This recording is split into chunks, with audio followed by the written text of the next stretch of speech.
The Calgary Flames have finally come to terms with RFA Jakob Pelletier. While many are happy that he's remained with the organization, there's still many questions to be answered. Will he stay healthy?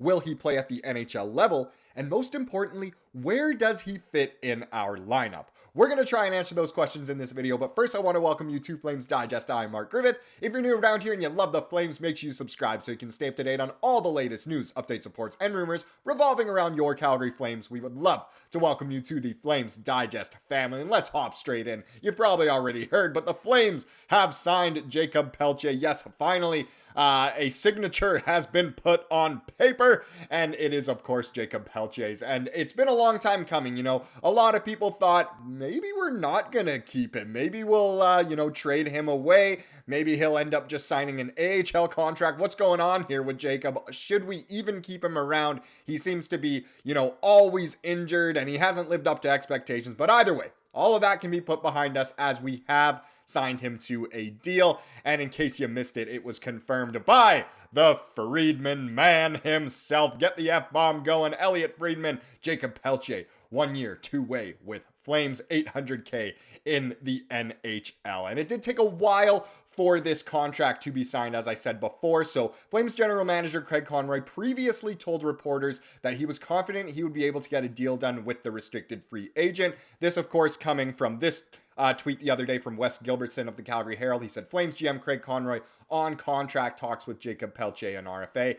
Quote from Conroy here, "We're still negotiating. It's never as quick as you'd like, but I get that. He's got some ideas where he's at, but I'm pretty sure we're going to get it done. We're getting closer." That was from 3 days ago. And then, of course, the signing did actually happen yesterday after we'd already released a video. But either way, the 23-year-old Pelletier is coming off a 3-year entry-level deal worth $2.59 million that he signed with the Flames back in 2019. Splitting the 2023-24 season between the Flames and their AHL affiliate, the Wranglers, Pelletier missed a chunk of time due to injuries. And I think that plays a big part as to why this deal took so long to get done, was the injury history and, the Flames kind of evaluating Pelletier's worth and Pelletier trying to, put his worth as high as possible, his value as high as possible. So what my assumption is, of course, it's speculation, but what my assumption is that Jakob Pelletier wanted, a guaranteed one-way NHL contract and most likely around the $1 million range for the season. And maybe he was looking at some term as well. Whereas the Flames are more so at look, you've played less than 40 games total at the NHL level. The production isn't quite there and the injuries are a problem. With the way the roster is right now, we might have you at the AHL level this season. So in the end, an $800 contract at the NHL level, a 2-way contract as well. So get paid less at the AHL level, of course. And it will be very, very interesting to see where he does end up in the lineup. Pelletier recorded 3 points, 1 goal and 2 assists in 13 games with the Flames, and 12 points, 5 goals and 7 assists in 18 games with the Wranglers. So obviously better stats at the AHL, but the AHL competition is a little bit easier. Not that I should say it's easy. I can barely skate. Across 37 career NHL games with the Flames, Pelletier has a total of 10 points, 4 goals and 6 assists. La Ville de Quebec native was selected by the organization 26th overall at the 2019 NHL draft. So there's still some untapped potential here. We saw what he was able to do in junior in the Q. He was absolutely sensational. I don't know the exact stats, but I'm pretty sure in junior he racked up more than 250 points. But either way, incredible player, and unfortunately, things just haven't gone his way. There was the injury in the preseason last year against Seattle, which was terrible. And then he got re-injured off of a hit. I believe it was Jacob Trouba, wasn't it? Funnily enough, that's who yesterday's video was revolved around. Loved your guys' input on that one. Hats off to you. But either way, very interesting here that Pelletier has signed. It seems like a more team-friendly deal. Not that we were, strapped for cash or anything, but it definitely makes more sense from a team standpoint than Pelletier's. But overall, I do believe it is a fair deal. But the big question we do need to ask about this is, where does he fit in the lineup? So now that he's signed, he is for sure a Flame going into this upcoming season, and honestly is a bit of a fan favorite in a way. Where will he be? Well, here's the first thing that's very important. Now that he's 23 and eligible for waivers, it could be a make it or break it season for Pelletier as a Flame. if he's unable to stick it in the NHL, he could very well get claimed by an opportunistic team. So no more, waiver exemption and no more, look at, we still have time kind of thing. It's do or die for Pelletier, but it's almost in a way, almost do or die for the Flames in terms of committing to him. I know it'll be more so up to Pelletier to perform well and fingers crossed stay healthy just for his sake. But either way, very, very interesting to note there. That said, given the departures from the Flames organization and Pelletier being healthy right now, there's no better opportunity to earn it. As of the 13th of September, the Hockey News has Pelletier listed as the fourth line left winger going into next season. It is of note that his deal is two-way, meaning that he would be paid a lesser amount should he get sent down to the NHL. But let's focus on the aforementioned, the Hockey News line projections for the season. This is what they have. So a top line of Huberdeau, Kadri, and Mantha.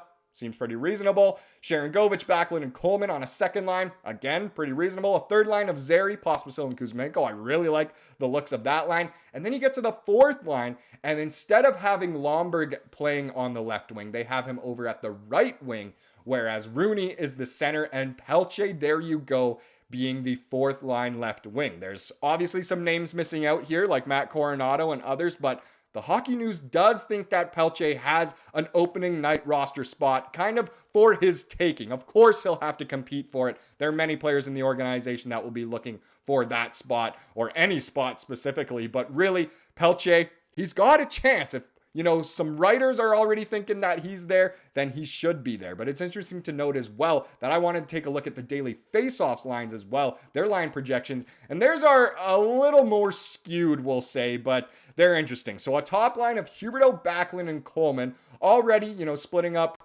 certain players is interesting. Huberdeau being Mangiapane's replacement on the Coleman and Backlund line is very interesting. You get Zary, Sharangovich, and Mantha. Did we even say Zary for the last one? Wait, let me go back.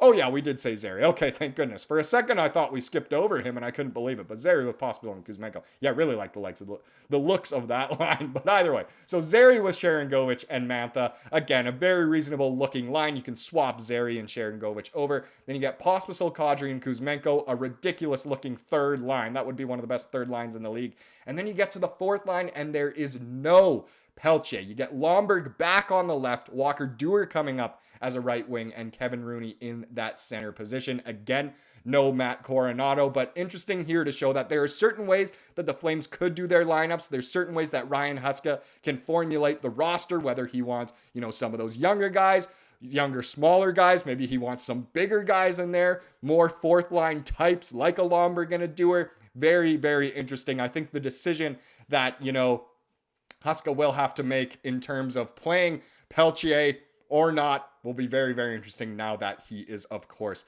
signed. But let me know what you think. Will Pelletier be in the starting lineup, and will he remain a Flame longer than this 1-year contract? Now let's wrap up this video with the comment of the day. And I thought this was a pretty interesting comment here. Bit of a different one, but a good one nevertheless. And it comes from Mr. Derp. And Mr. Derp says, I don't really understand why players don't want to come to/stay in Calgary.